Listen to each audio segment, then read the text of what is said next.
Clip number 356 انشاءاللہ عز و جل. اس کلپ میں سورہ اعراف کی آیت نمبر 83 سے 85 تک کی تلاوت، ترجمہ اور تفسیر قرآن صراط الجنان سنیں گے.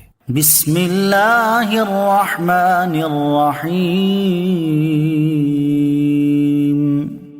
اللہ کے نام سے شروع جو نہایت مہربان رحمت والا ہے. فَأَنْجَيْنَاهُ وَأَهْلَهُ إِلَّا امْرَأَتَهُ كَانَتْ مِنَ الْغَابِرِينَ. ترجمہ: تو ہم نے اسے اور اس کے گھر والوں کو نجات دی سوائے اس کی بیوی کے، وہ باقی رہنے والوں میں سے تھی. فَأَنْجَيْنَاهُ وَأَهْلَهُ، تو ہم نے اسے اور اس کے گھر والوں کو نجات دی. جب حضرت لوط علیہ السلام کی قوم پر عذاب آیا تو اللہ تعالیٰ نے حضرت لوط علیہ السلام، آپ کے گھر والوں میں سے آپ کی 2 بیٹیوں اور سارے مسلمانوں کو عذاب سے بچا لیا. البتہ حضرت لوط علیہ السلام کی بیوی جس کا نام واہلہ تھا، وہ آپ پر ایمان نہ لائی بلکہ کافرہ ہی رہی، اپنی قوم سے محبت رکھتی اور ان کے لیے جاسوسی کرتی تھی. یہ عذاب میں مبتلا ہوئی. وَأَمْطَرْنَا عَلَيْهِمْ مَطَرًا فَانظُرْ كَيْفَ كَانَ عَاقِبَةُ الْمُجْرِمِينَ. ترجمہ: اور ہم نے ان پر بارش برسائی تو دیکھو مجرموں کا کیسا انجام ہوا.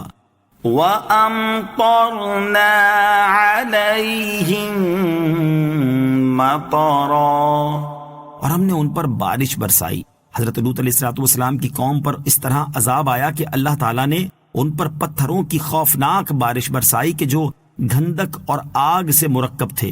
ایک قول یہ ہے کہ بستی میں رہنے والے جو وہاں مقیم تھے وہ تو زمین میں دھسا دیے گئے، اور جو سفر میں تھے وہ اس بارش سے ہلاک کیے گئے. امام مجاہد رحمۃ اللہ تعالی علیہ نے کہا کہ حضرت جبریل علیہ السلام نازل ہوئے اور انہوں نے اپنا بازو قوم لوط کی بستیوں کے نیچے ڈال کر اس خطے کو اکھاڑ لیا اور آسمان کے قریب پہنچ کر اس کو اوندھا کر کے گرا دیا، اور اس کے بعد پتھروں کی بارش کی گئی. آیت: وَأَمْطَرْنَا عَلَيْهِمْ مَطَرًا سے معلوم ہونے والے مسائل.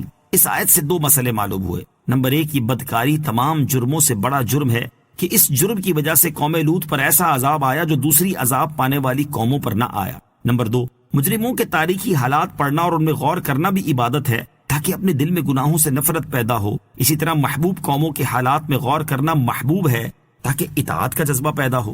وَإِلَى مَدْيَنَ أَخَاهُمْ شُعَيْبًا قَالَ يَا قَوْمِ اعْبُدُوا اللَّهَ مَا لَكُمْ مِنْ إِلَٰهٍ غَيْرُهُ قَدْ جَاءَتْكُمْ بَيِّنَةٌ مِّن رَّبِّكُمْ فَأَوْفُوا الْكَيْلَ وَالْمِيزَانَ وَلَا تَبْخَسُوا النَّاسَ أَشْيَاءَهُمْ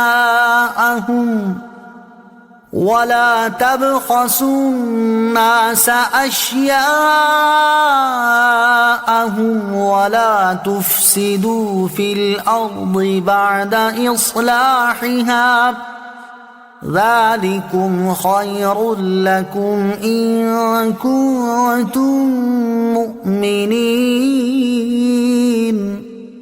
ترجمہ: اور مدین کی طرف ان کے ہم قوم شعیب کو بھیجا. انہوں نے فرمایا، اے میری قوم، اللہ کی عبادت کرو اور اس کے سوا تمہارا کوئی معبود نہیں. بے شک تمہارے پاس تمہارے رب کی طرف سے روشن دلیل آ گئی، تو ناپ اور تول پورا پورا کرو اور لوگوں کو ان کی چیزیں کم کر کے نہ دو، اور زمین میں اس کی اصلاح کے بعد فساد نہ پھیلاؤ. یہ تمہارے لیے بہتر ہے اگر تم ایمان لاؤ. وَإِلَى مَدْيَنَ أَخَاهُمْ شُعَيْبًا اور مدین کی طرف ان کے ہم قوم شعیب کو بھیجا. مدین حضرت شعیب علیہ السلام کے قبیلے کا نام ہے اور ان کی بستی کا نام بھی مدین تھا. اس بستی کا نام مدین اس لیے ہوا کہ یہ لوگ حضرت ابراہیم علیہ السلام کی اولاد سے ایک بیٹے مدین کی اولاد میں سے تھے. مدین اور مصر کے درمیان 80 دن کے سفر کی مقدار فاصلہ تھا. حضرت شعیب علیہ السلام بھی حضرت ابراہیم علیہ السلام کی اولاد سے ہیں. آپ علیہ السلام کی دادی حضرت لوط علیہ السلام کی بیٹی تھیں. حضرت شعیب علیہ السلام اہل مدین کے ہم قوم تھے اور آپ علیہ السلام انبیاء بنی اسرائیل میں سے نہ تھے. قد جاءتكم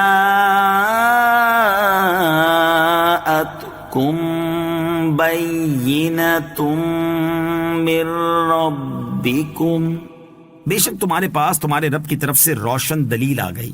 اس آیت سے ثابت ہوا کہ حضرت شعیب علیہ السلام معجزہ لے کر آئے تھے، البتہ قرآن پاک میں معین نہیں کیا گیا کہ ان کا معجزہ کیا اور کس قسم کا تھا۔ حضرت شعیب علیہ السلام کے معجزات میں سے ایک معجزہ یہ بھی ہے کہ آپ علیہ السلام نے حضرت موسیٰ علیہ السلام کو بکریاں تحفے میں دے کر فرمایا یہ بکریاں سفید اور سیاہ بچے جنیں گی، چنانچہ جیسے آپ علیہ السلام نے فرمایا ویسے ہی ہوا۔ فَأَوْفُوا الْكَيْلَ وَالْمِيزَانَ،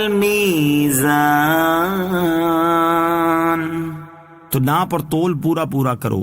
حضرت شعیب علیہ السلام کی قوم میں شرک کے علاوہ بھی جو گناہ عام تھے ان میں سے ایک ناپ تول میں کمی کرنا، اور دوسرا لوگوں کو ان کی چیزیں کم کر کے دینا، اور تیسرا لوگوں کو حضرت شعیب علیہ السلام سے دور کرنے کی کوششیں کرنا تھا۔ حضرت شعیب علیہ السلام نے اپنی قوم کو ناپ تول میں کمی کرنے اور لوگوں کو ان کی اشیاء گھٹا کر دینے سے منع فرمایا، اور زمین میں فساد کرنے سے روکا، کیونکہ اس بستی میں اللہ تعالیٰ کے نبی تشریف لے آئے اور انہوں نے نبوت کے احکام بیان فرما دیے، تو یہ بستی کی اصلاح کا سب سے قوی ذریعہ ہے، لہٰذا اب تم کفر و گناہ کر کے فساد برپا نہ کرو۔ صلو علی الحبیب صلی اللہ تعالی علی محمد صلی اللہ تعالی علیہ وسلم۔ مجھے اپنی اور ساری دنیا کی لوگوں کی اصلاح کی کوشش کرنی ہے انشاءاللہ عز و جل۔